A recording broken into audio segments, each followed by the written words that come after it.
que ante todo muchísimas gracias por la invitación a presentar este libro, magnífico en mi opinión por los motivos que luego les voy a explicar, que ha escrito Susan Mailer. Como ustedes verán, para quienes no lo han leído, se trata de un libro en el que ella reconstruye, no pormenorizadamente su vida, pero reconstruye su peripecia vital, su trayectoria, y lo hace al trasluz, a través de la relación que tuvo con su padre. Su padre, por su parte, como ustedes saben, es el formidable Norman Mailer, un ensayista francamente telúrico, en mi opinión, extraordinario. Pero ella, me parece a mí que este es un rasgo muy notable de su libro, no se asoma a la relación con su padre en tanto el escritor que era, sino que la relación que ella reconstruye con su padre es con la figura del padre, no con Norman Mailer, no con Norman Mailer que nosotros conocemos, sino con su padre. Y el rasgo fundamental, creo yo, de este libro, al margen de algunas reflexiones que suscita, que voy a intentar resumir muy rápidamente, es que se trata de un libro de una rara delicadeza, creo yo, porque al revés de lo que suele ocurrir con los libros de memoria, o los libros autobiográficos, o los libros escritos en primera persona, este es un texto sobrio, pero con una sorprendente y rara emocionalidad que subyace en su escritura, ¿no? Es un texto que a pesar de su sobriedad, o quizás justamente por eso, emociona algunos de los pasajes de la vida de Susan Mailer que ella relata, por ejemplo, la muerte de su padre, que ya veremos que es un acontecimiento fundamental. Emociona a quien lo lee porque seguramente hace reverberar en uno mismo los propios recuerdos, ¿no? Una de las gracias de la lectura, creo yo, es que cuando uno lee, también se lee en la medida que se despiertan emociones, sentimientos, vivencias que coinciden con aquellas que están escritas y que la vista mientras lee va recorriendo. Pero como les decía, tal vez el rasgo fundamental de este libro sea justamente esta particular delicadeza, que yo la describiría como una especie de distancia crítica, que seguramente tiene que ver con el oficio de Susan, el psicoanalista, está acostumbrada a escuchar con cierta distancia, conteniendo el compromiso emocional que a veces seguramente el relato que escucha le despierta.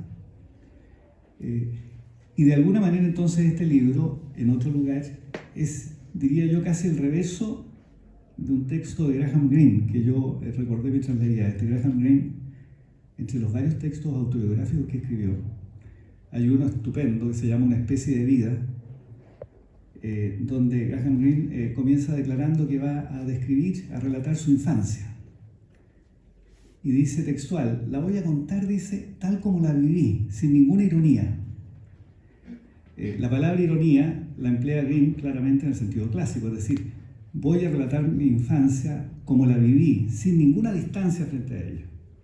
Pues bien, una de las particularidades del texto de Susan es que relata su trayectoria, su peripecia, pero lo hace con ironía, en el sentido clásico de la expresión, es decir, toma distancia frente a su propia vivencia, la somete a reflexión y de alguna manera la reconstruye. Entonces en el texto uno asiste, creo, particularmente en las escenas de la infancia, a una memoria muy vívida de lo que entonces vivió, pero que acto seguido es corregida por la reflexión de la persona adulta que está escribiendo, ¿no? Y a mí eso me parece realmente formidable en el libro.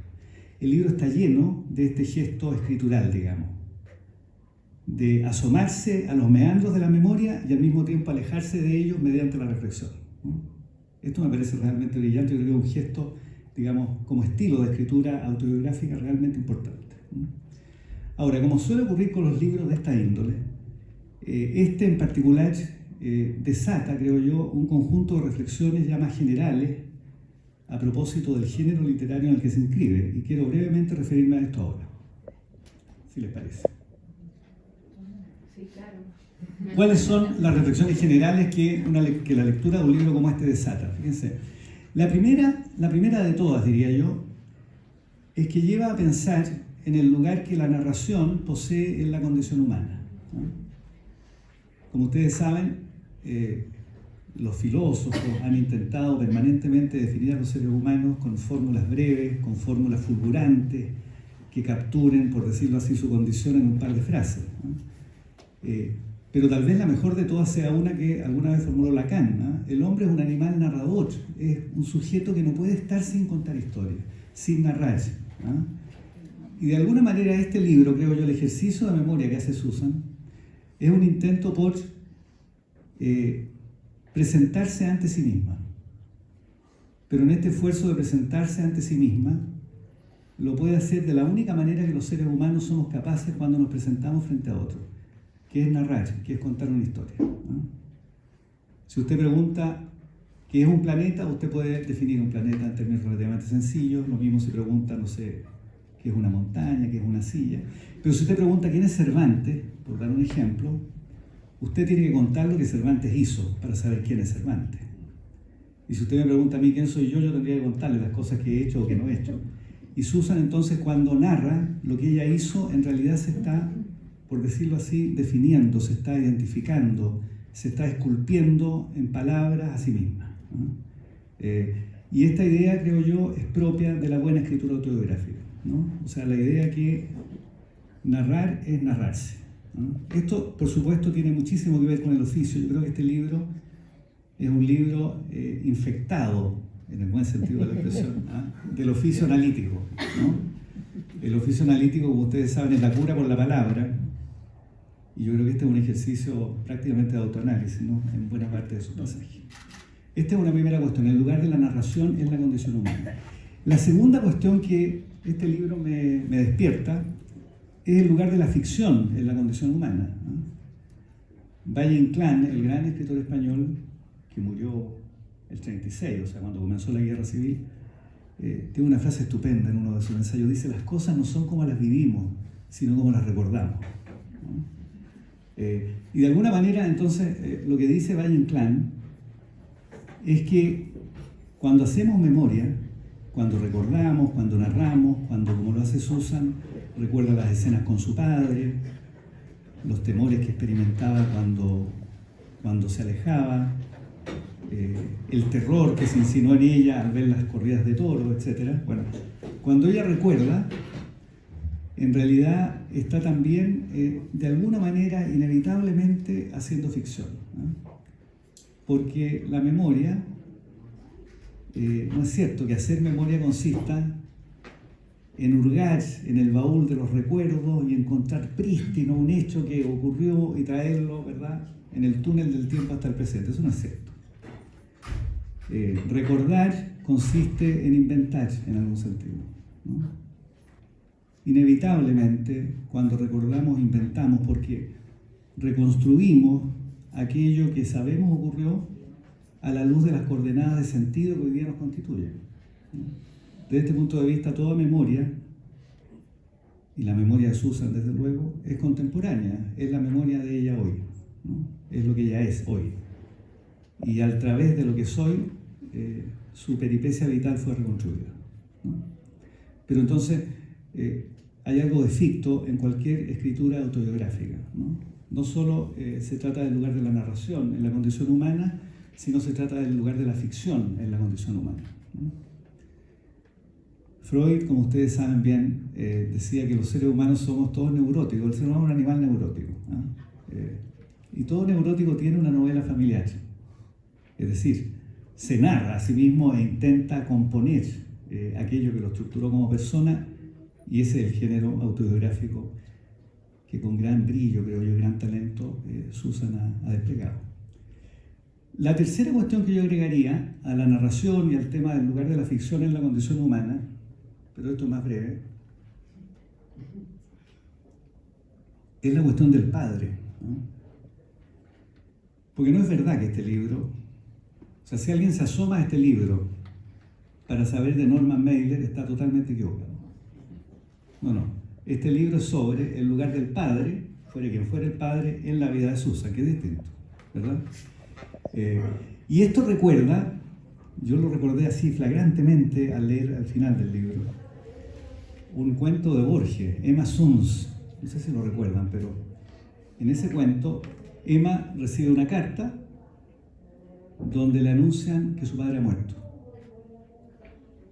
Entonces, dice Borges, la invadió una sensación de irrealidad, de frío, quiso huir y decidió pasar página y vivir al día siguiente.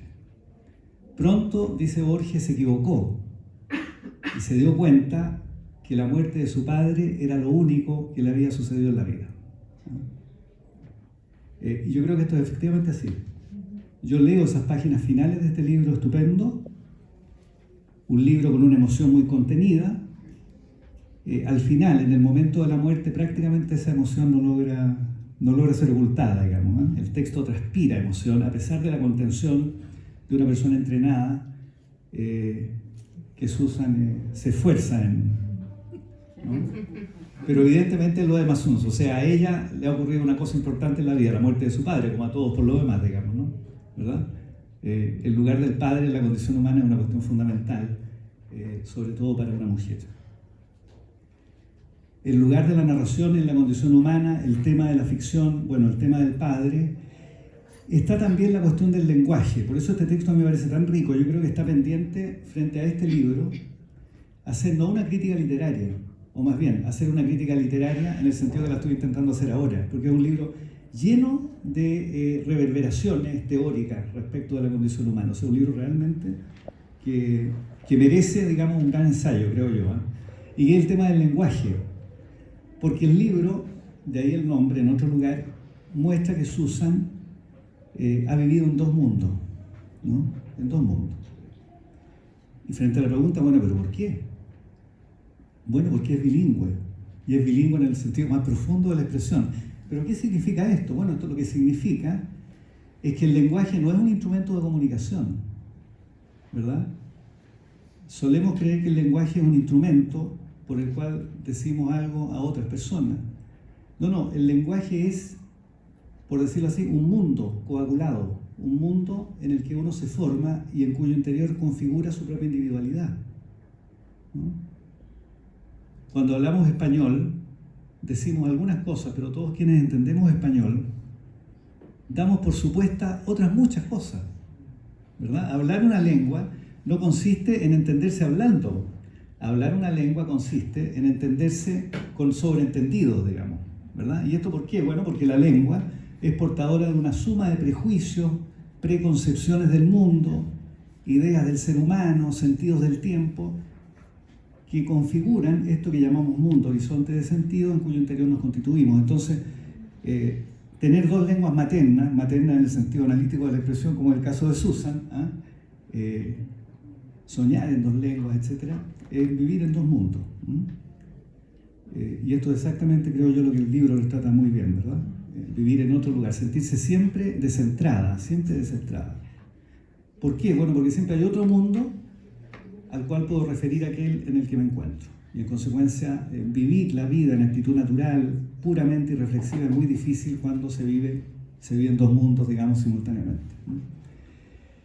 Y la última cuestión que yo menciono en este rápido comentario, pero confío que Susan podrá a su vez comentar esto y podemos conversar con ustedes seguramente, bueno, es la cuestión del analista, ¿no? Porque a mí me llama muchísimo la atención que un analista cuente su vida, ¿no? Entonces yo me pregunto, bueno, ¿qué va a pasar con los pacientes después de esto? Porque la relación analítica reposa sobre la idea, ¿verdad? Que el analista, bueno, no es un ser humano como yo, digamos, ¿ah? Él es otro, es otra cosa, él sabe algo que yo desconozco del todo. Esta es la mentira del análisis, evidentemente. Pero claro, cuando el analista se escribe, como ocurre con Susan, esta mentira se disipa, ¿no? La clave del análisis, de la escena psicoanalítica, como ustedes saben, es el supuesto saber del analista, ¿no? No es que el analista sepa más que yo, evidentemente, pero el supuesto del análisis es que él sabe algo que yo no sé. Esto no es cierto, evidentemente. El psicoanálisis es una ficción, como sabemos. Pero esta ficción se disipa, se evapora cuando el analista, bueno, nos cuenta lo que cuenta Susan, ¿no? Bueno, por todo esto a mí me parece un libro extraordinario cuya lectura recomiendo sin ninguna duda, y como les digo, yo creo que está pendiente, a partir de este libro, hacer un buen ensayo sobre las cuestiones que acabo recién de intentar dibujar. Bueno, muchísimas gracias.